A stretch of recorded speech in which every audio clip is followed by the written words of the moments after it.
All right, ladies and gentlemen, welcome back to Devil's Den Hockey, and today we are back to talk about the current UFA and off-season moves that the New Jersey Devils have begun their off-season plans. Now, I've got some notes in my hand right here, just so that to make sure I get all of our information correct, because I know sometimes I mess up on stuff. But before we jump in, if you're brand new to the channel or this is your first time watching, make sure to hit that subscribe button. It helps us grow the channel. Make sure to like the video, and we're going to jump into this pretty much immediately. So, Tom Fitzgerald and the rest of the New Jersey Devils have begun their off-season moves, and they've begun to re-sign as well as add people who are UFAs all around the NHL. And so we're just gonna jump right into this. We're gonna go through each and every one. There's some we're not gonna mention, some of the lower ones like Dennis Cholowski. We're not really gonna talk about all that much because I'm not as concerned with them impacting the Devils' immediate future as I am the rest of these guys. So first and foremost, the New Jersey Devils have re-signed Jake Allen to a 5-year deal, $1.8 million a year. Now, in my personal opinion, this was the guy that I wanted re-signed pretty much immediately. I thought that Markstrom and Allen had the best goaltending tandem in the entirety of the NHL, outside of like a few select teams. I thought that the Leafs' Stolars and Wall had a great goaltending tandem. Obviously, guys like Vasilevsky, Sorokin, Shesterkin, Bobrovsky, all of them are great individual goaltenders and are Vezina-level goaltenders. However, having a great 1A, 1B in order to go back and forth, someone that can help with the workload of an 82-game season, especially, and God knows the Devils themselves need it almost more than anyone else. You need a great backup goalie just in case Markstrom gets injured, because Markstrom's getting up in age. It's not that he isn't great, he is, but you need a stellar backup goaltender, and we get it in Jake Allen. He takes a team-friendly deal, $1.8 million for Jake Allen, who, may I remind people, when Markstrom went down, Allen went on an absolute tear. He had 2 or 3 shutouts in like 7 or 8 games. He played wild, and he actually ended up finishing with a save percentage that was better than Markstrom's. Not by a whole lot, but still better. And I know he didn't play as many games as Markstrom. The point is, Jake Allen is one of the best goaltenders, if not the best backup goaltender in the league, and I love the fact that we re-signed him to such a good deal. 5 years, $1.8 million. You can't get much better for that in a dreadful goalie market like the Devils find them in this year. So next up we have Connor Brown. Now, Connor Brown played with the Edmonton Oilers. He's played with the Leafs. He's with a bunch of teams. He plays a 3rd, 4th line role, and the Devils have ended up signing Connor Brown to a 4-year, $3 million a year contract. Now, personally, I love this. If you watched our off-season video, our first off-season video, you'll notice that I talked about going after Connor Brown. He plays 82 games, 30 points a year. He's solid. He contributes meaningfully to the team. He's a solid player, and I think he would make a great addition, especially in a year where the Devils are trying to add some depth to their 3rd and their 4th lines. Having Connor Brown as a centerpiece of that 3rd and 4th line, I think, is phenomenal. And again, signing him to $4 million, maybe you could make an argument that it's a little high, but honestly, I think that contract is pretty good. You have him for 4 years. You have him for $3 million. It's damn good. So, adding to the depth, adding to that bottom 6 that we so desperately need. We saw last year when the Devils' top 2 lines started getting hurt, and you had injury after injury after injury after injury. You need your bottom 6 to step up, and I believe that Connor Brown can contribute to that bottom 6. You're basically having a guy that is just short of a point every other game. And you know what? Having that depth, I think it's going to be huge for the Devils. We'll have to see. Connor Brown is starting to get a little bit older. We'll have to see what he contributes to the Devils. I think it's a good signing personally. Next up, we have Evgeny Dadonov, who has been signed to a 1-year, $1 million contract, plus bonuses on the tail end if he ends up becoming something even better than I think what Fitz is sort of expecting him to become. Now, I've gone sort of back and forth over Evgeny Dadonov. Not over the contract, but over the talent that Dadonov brings. There's no question that Dadonov in his earlier part of his career was phenomenal. He was great. Everyone knew it, Daddy Dadonov, right? But I wonder if Dadonov is the right piece. Now, the contract obviously is great. You sign him for 1 year, you sign him for $1 million.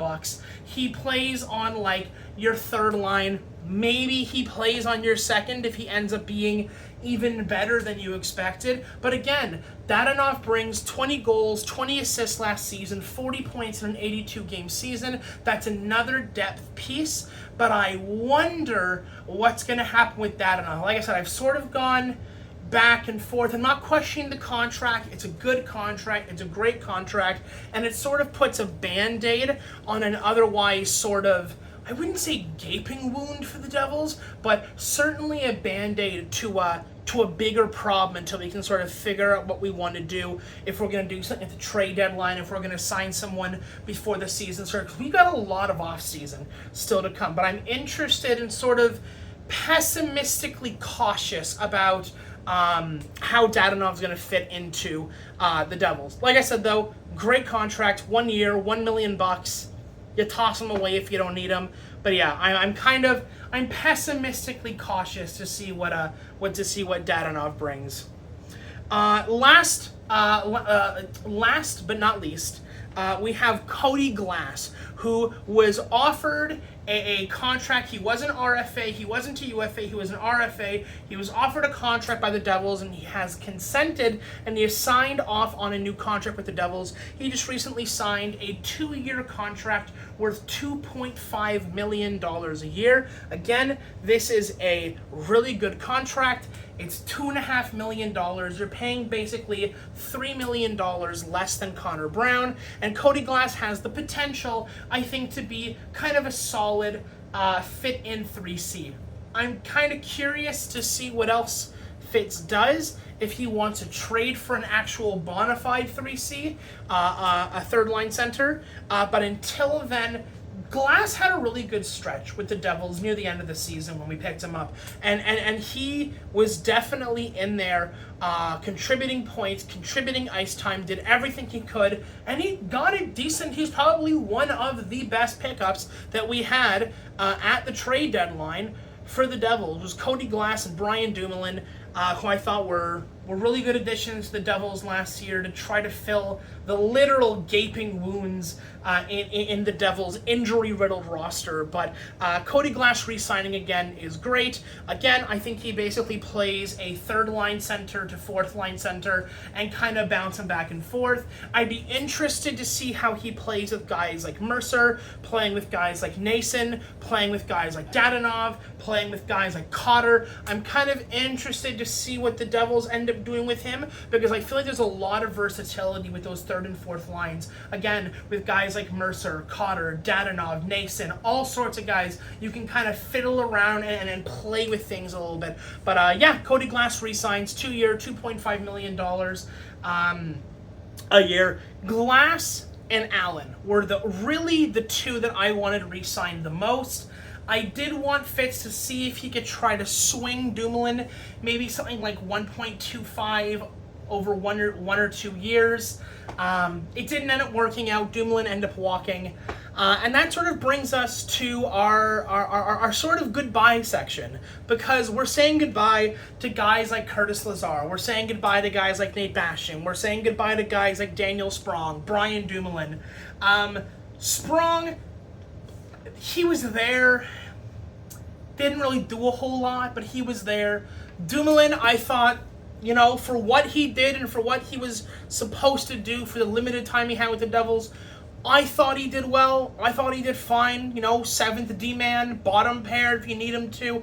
I thought he did a good job, but you know, you can't re-sign them all in a very cap crunchy season, which is the Devils right now. Because the Devils right now, after their re-signs and everything else, right, you've got about $6,094,167 left. So basically $6.1 million to play around with. You still have to re-sign Luke Hughes. So, Palat or Hamilton, one of them is getting moved out. We don't know who.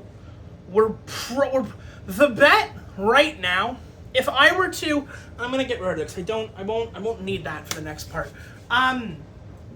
There's been a lot of talk about moving Palat or Hamilton.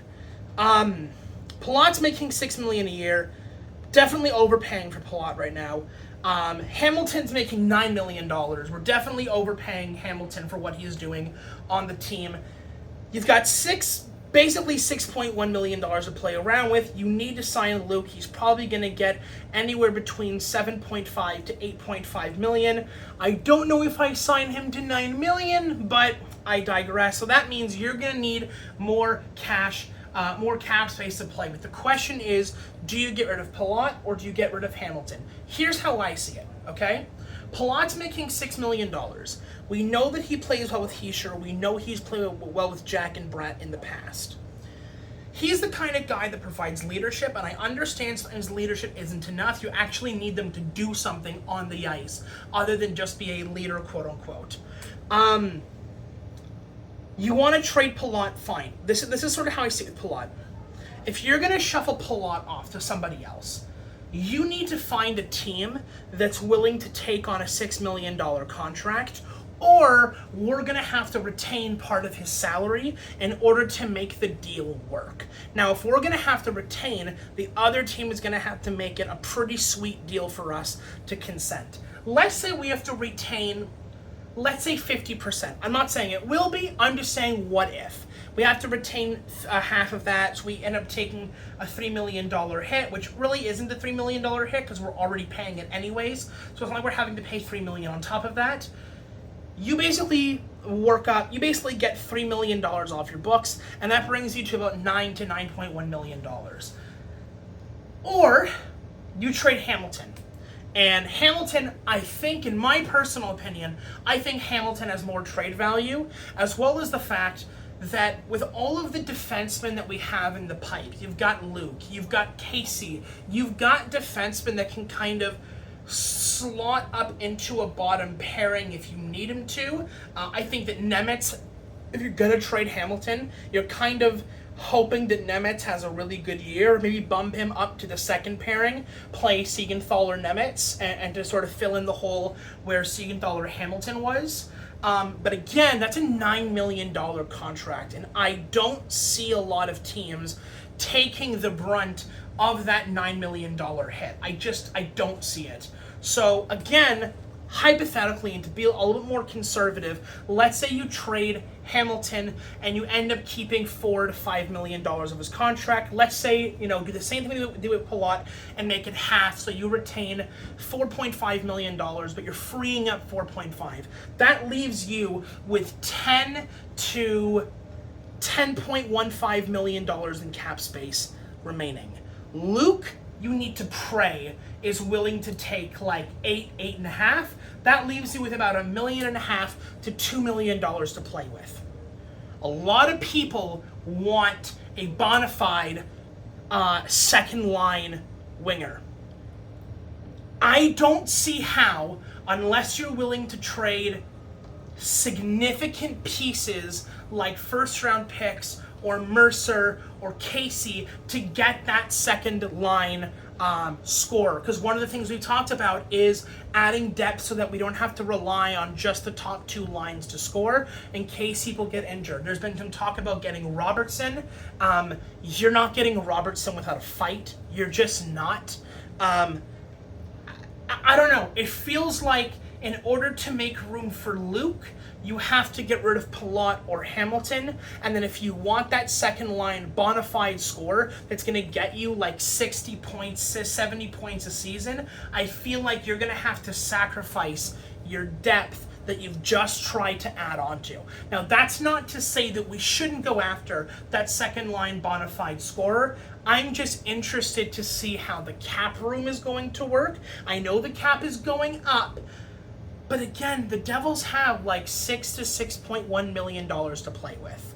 You have to re-sign Luke Hughes. If you let him walk, there will be a riot, myself included. And then you want another, like, again, bona fide 60, 70 point guy for your second line. We'll see what happens. We have a lot of off-season left. The season does not start until like October, so we have plenty of time to see what Fitz can do. In my opinion, Fitz's job is really relying on this offseason to give like a permanent like stamp of why he should stay. This is sort of an offseason where Fitz has to prove himself to really show off why he should have the right to stay on as GM. But yeah, we'll see what happens. Anyways, that is everything from me. This has been the first 2 days of the free agency and all of the additions. If there are any more, I will make another video talking about all of that, giving my thoughts, all that kind of stuff, as well as the fact, if you haven't already seen it, if you go to our Devil's Den Hockey YouTube page, which I'm sure you're already on, hence why you're watching the video, if you go to playlists, we have been actually doing an NHL 25 Be a Pro, where we play as our 6'9", 280-pound Charles Godfrey defensive defenseman on the PS5. We've been live streaming that to the YouTube channel. Some of you have come by, thank you to those who have. But yeah, come by, feel free to watch the streams. And yeah, anyways, guys, on that note, I'm going to head out of here, take it easy, and I'll see you in the next one.